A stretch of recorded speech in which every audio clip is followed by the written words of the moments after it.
as Scott laid out, we've got 6 modules, and I just want to give you a broad strokes overview of what we're going to be doing, because I'm going to be leading a couple of the sessions, including kind of sports leadership, as Scott talked about. These are leadership skills, and I think it's really important to talk about the fabric of ownership with professional sports teams. We've seen it in Ottawa when you don't have the best ownership. What happens? What happens when you do have good ownership? And so I want to talk to our class about that, about the fabric of leadership. And I think that's where Rob Smart really comes in, because as Scott said, Rob was really instrumental. As you think about what really infused our campus with the winning mentality, it was those basketball teams in the, what do you call it, the early aughts, which seems really early 2000 aughts, but really, that really brought a winning culture to this campus. And I think what Rob can really talk about, whether it's from a coaching perspective, like, one of the things that's the biggest challenge, and I'm learning this now as I've been in a brand new role working in an office, when you have a team of 12 or 15 people,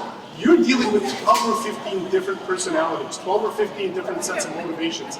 How do you motivate people in a consistent manner that's fair but maybe different? And I think that's what's going to be great about having Rob, is talking about teamwork. And it's not just on the court or on the ice or on the field or on the pitch or whatever. It's in your boardroom. It's in the hallways of your office. How do you motivate people? And I think that's why we're really excited to have Rob part of this. As Scott mentioned, Mark Gowdy's not here, but if you've been in Ottawa sports, as I have for the last 20 some odd years, Mark has the reputation of being one of the most well-respected people in our industry, and he's worked with the Senators. He was there at those early days when it was the Palladium and the Corral Center, and now for him to be sitting in the president's chair, to be able to give that sort of institutional knowledge to people in this course, I think it's massive. And so you're really going to get an opportunity to get the view from that president, CEO chair on building a team, and how do you delegate, how do you handle certain situations that come up at the CEO level. So we're excited to have Mark there.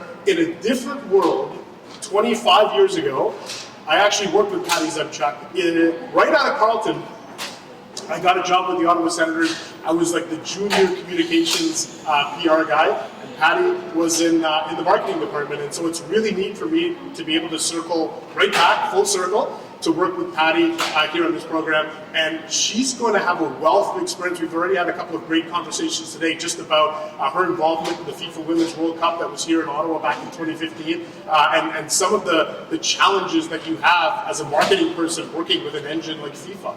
And I think so much of what we do today in sports is tied to marketing. It's tied to brand association. And so Patty is going to be able to lead that course. And then as Scott said, Yolanda is here. Valerie, they're going to lead the financial acumen. And I'll tell you what, I think whether you work with the Ottawa Senators, the Ottawa Blackjacks, here at Carleton, I think Ottawa, we're a small market. And I think one thing you learn is you have to punch above your weight when it comes to budgets. You have to punch above your weight when it comes to finances. And I'm learning that too. This is the first time in my life when I worked at the Athletic and TSN 400 or Sportsnet, I never dealt with numbers or budgets or anything like that. And I'm very quickly realizing in this role that no matter where you work in sports, you better have a good understanding of numbers. And if you're going to be successful in sports, particularly in Ottawa, you better have some really smart, dynamic financial people behind the scenes. And so we're really excited to be able to launch that, because I think even if you're not getting into the finances, even if you are in marketing, comms, whatever, you need to have that sort of that structure and that understanding of what it's like to run the numbers. And lastly, I'll wrap up with, I think it's the first week of February that I'm going to wrap up with something that I hope I never have to deal with, which is crisis communications. And I guess I dealt with it a little bit yesterday when we announced Brady Tkachuk would be out for a month. But really, I think this is so important when you're dealing with professional sports. How do you as an organization handle crisis communications? What's the sentiment? What's the messaging that you're going to give out? And I think almost more importantly, how do you avoid that? That's the most important thing, right? How do you avoid getting that phone call? I've always said this now as I moved into this role in PR, the last thing you want to see, I don't want my phone to ring and it's Rick Westhead from TSN. I don't want my phone to ring and it's Katie Strang, because they are doing investigative journalism, and you have to create a culture that avoids the pitfalls of being a front page crisis communication story. So that's really the broad strokes overview of what we're trying to accomplish with this. And again, as I hand this back over to Scott, I just want to tell you, every time I come back onto campus, this feels like home, and I'm really excited to launch this program. Thank you.